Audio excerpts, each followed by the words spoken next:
Hi guys! Welcome to my vlog. For today's video, magkakaroon tayo ng question and answer. So, simulan na natin.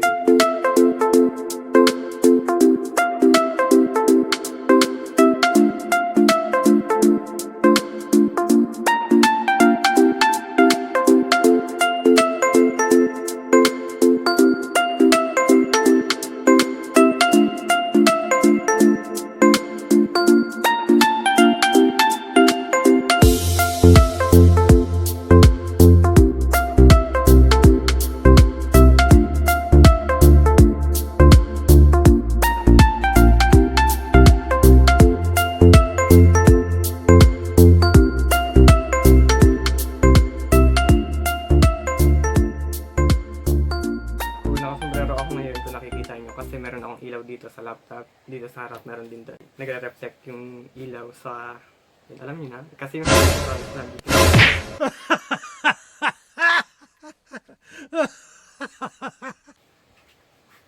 So weird. Ang unang tanong ay galing kay Beben Briones.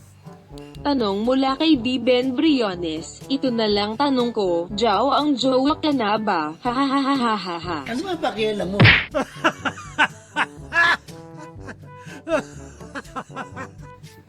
Oh, hindi. Ang kilala kong jowang-jowa na ay si Jake Quiroz. Siya talaga. Pero ako hindi. Next question mula kay Milan Referon, bakit tamad kang magsalita pero chismoso ka? Hahahaha. Alas man ang buhanga mo, ha?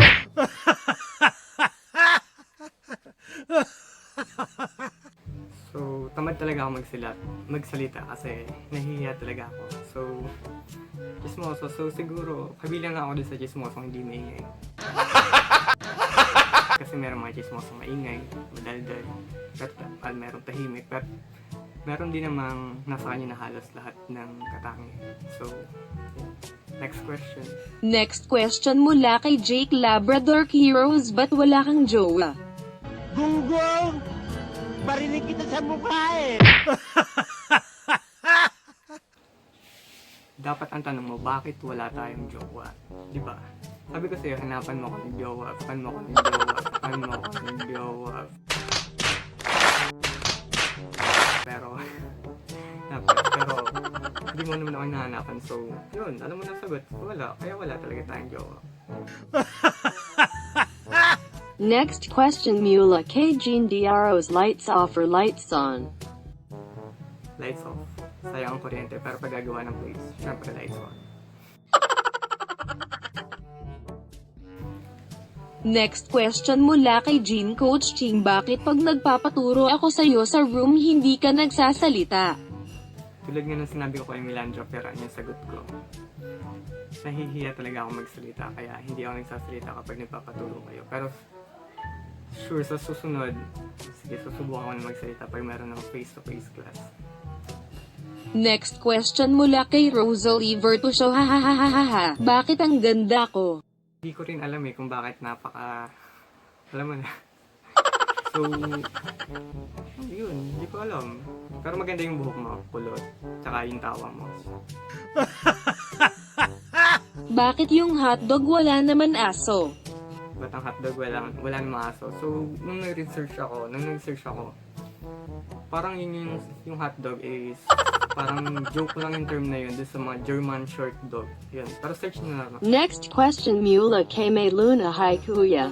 Matt asked me for your YouTube video, love you gesture light skin tone in your college journey. What is other problems you encounter the most? Especially in your program that you are currently taking, thinking face a hee. Good luck saw studies is always smiling face with heart. Stop! Sabi ko na stop! Share ko lang nung unang pasok ko sa Perpetual, nung gabi na yun, last subject na yun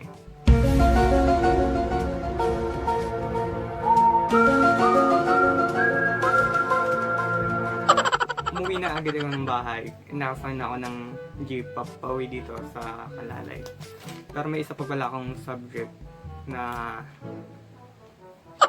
hindi ko napasukan. Kaya ang ginawa ko, bumaba ako ng jeep, bumalik ulit They ako ask ng you how work. you are, you just have to say Pagpasok that ko you're ng fine. yun, You're not. They ask sabi you nga how you are, you just can't get in and may you're doon, fine, but kasi you're not ginawa really nila. fine. But you just can't get into Tapos it tinanong because they nila would ako never they ask you how you are, you just have to say that you're paborito fine. daw When ulam? you're not Kaya really sagot ko, fine. You chicken just adobo. can't get into it because they would never understand. Alas man ang bunga nga mo, ha? Pero ang talagang mahirap sa pagiging architecture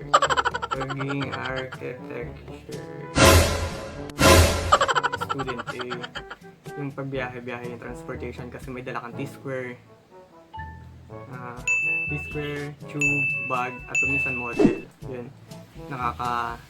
Hindi mo alam na nakakasakit ka na pala ng ang dami.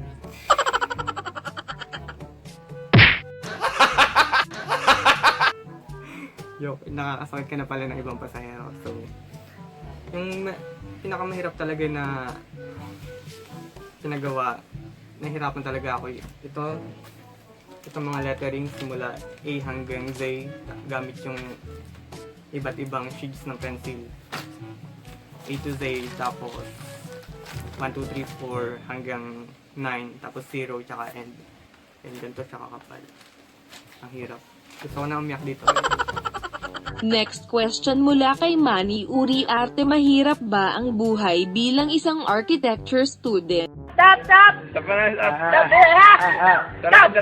So, hindi naman mahirap maging architecture student kasi nasa sarili mo naman yun. Kung pahihirapan mo yung sarili mo or yun, kung gusto mo maging madali yung... Hindi ako pumunta rito para makapag-away. Basta yun. Sabi nila mahirap, pero totoo, mahirap naman talaga. Pero nasa sarili mo naman yun kung paano mo i-handle yung mga gagawin, mga plates, projects, and whatever, katulad nung isasabay mo pa yung mga minor subject. Nasa sarili mo naman yun kung gusto mong pahirapan yung sarili mo or hindi. Yun. Ano yung hindi nawawala sa bulsa mo pagpapasok? Yung hindi nawawala sa bulsa ko, nung senior high school ako, bubble gum. Ngayong college, barya, hindi ko alam kung bakit. Siguro, sa transportation, ang hirap kasi pag buwang pera, mag-aabot ka ng bayad sa driver tapos kukunin mo pa yung sukli, ay marami ka nang andala. Kaya barya. Pagkatapos yun ng klase or pag break time, punta ng kanlo or canteen. Yun. Ng kanlo or canteen. Oh no! Nagngangat-ngat ba ang architect ng mamahalin nilang pen? Hahaha. Siguro yung iba nangangat-ngat pero ako hindi. Hindi naman ako nagngangat-ngat ng ballpen eh.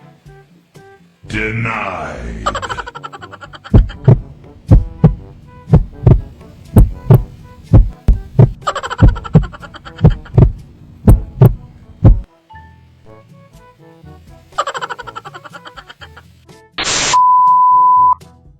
Doon dito sa school namin, habang nagkaklase pwede kang kumain pero totoo bawal yun. Ano ang senyo? Natamimi kayo, ano? Pinagbawal ni Dean pero maraming, yan alam nyo na, pasimple pero pinapayagan naman kami ng mga adults namin. Lalo na sa mga, tawag na, You're old. You're old. sa major subject yan pwede kami kumain pero sa ibang minor, ayaw nila. Hindi ko alam kung bakit. Alas man ang bunga nga mo, ha? Totoo ba na pag-architect may Soltec? Char ha ha ha. Magkakasaltik lang sila kapag ginalaw yung mga gamit nila.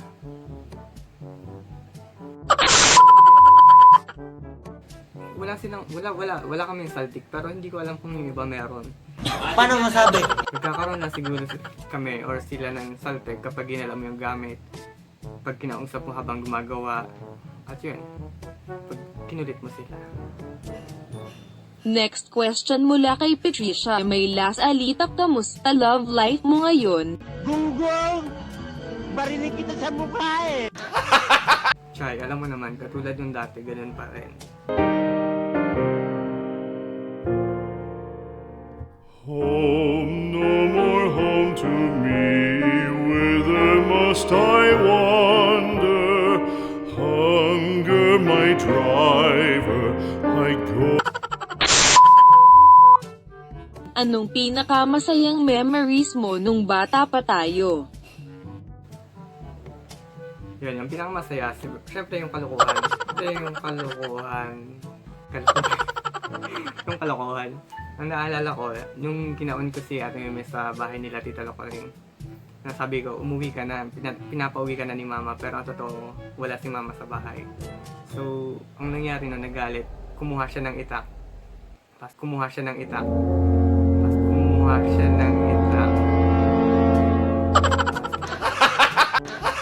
Yun, hinampas niya yung pinto habang nandun kami sa loob. Yun, wala, nakakatawa, pero nakakatawa talaga.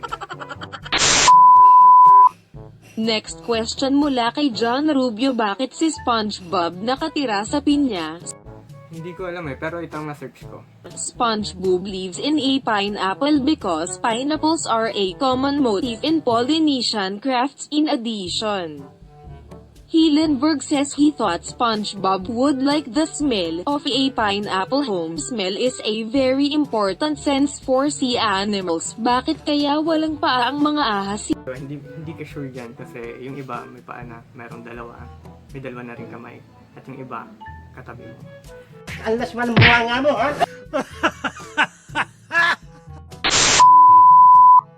Sinong pumatay ka Lapu-Lapu? Siguro sabi ng iba yung mangingisda pero hindi ko talaga alam. Gawa nila kayo na research or search. Next question mula kay Joy Ann Baal, sino nanay ni Pearl, yung anak ni Mr. Krabs? Nung nag-search ako, itong lumabas sa Encyclopedia SpongeBobia.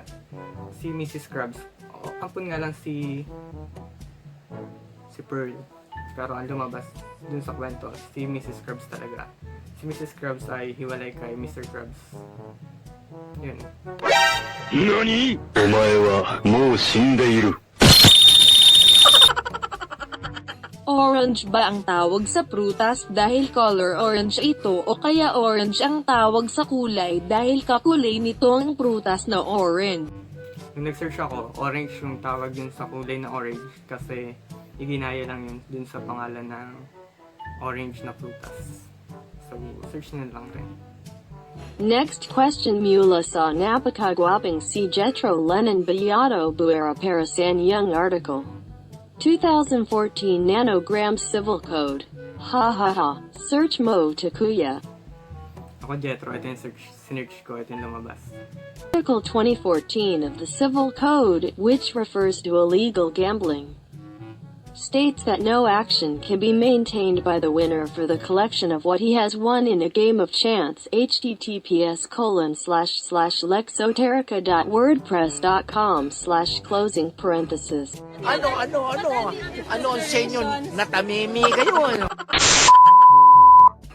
Next question mula kay Kuya Dale Carlo, kung ikaw ay magiging mayor sa lugar nyo, paano mo mababawasan ng mga bata sa lansangan na hindi nakakapag-aral? Siyempre,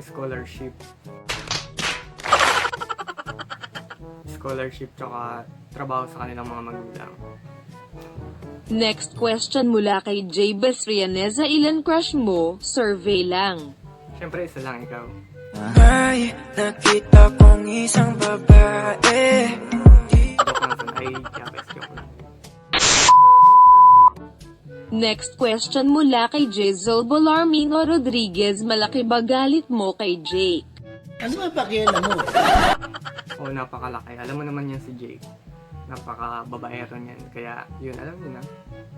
Sobrang laki talaga. Gunggong! Barinig kita sa mukha, eh! Next question mula kay Rizel Macaraeg, bakit kailangan labhan ng tuwalya kung malinis naman tayo dahil bagong ligo pag ginagamit natin ta? Siguro hindi lang natanggal yung mga dumi sa katawan kaya kapag gumamit ka ng tuwalya, yung dumidikit sa tuwalya kaya kailangan mo labhan. Last question mula kay Shayna May Sindal, what would you say to all inspiring architecture students? Siguro, ang ibig niya sabihin, aspiring architecture student. So, dapat nyo lang isipin na yung pag-manage ng time. Pag tinatamad ka, wag kang gumawa pag tinatamad ka, pero siguraduhin mo, magkakaroon ka ng isang araw na gagawin mo lahat ng plates mo.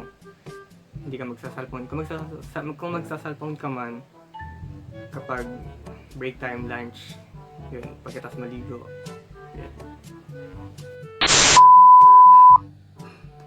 Shout out time mga friends, shout out sa mga nagtanong ngayon kila Beban Briones, Milan Referon, Jean Dia Rose, Jean Coach Ching, Jake Labrador, Kiros Rose, Ali Verto, May Luna, Manny Uri, Arte Patricia, Las Alita, John Rubio, Joy Ann Baal, Jetro Buera, Dale Carlo, J. Besrianeza, Rizal Macara, Egg Shaina, May Sindol, Rose Raybo at sa mga nanonood at sa lahat ng Arky students out there.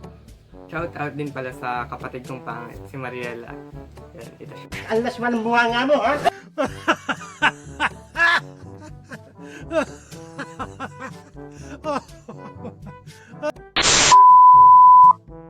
Then, yun. Hanggang dito lang yung video ko. Abangan nyo na lang yung mga kalokohan gagawin ko sa susunod. So, bye-bye.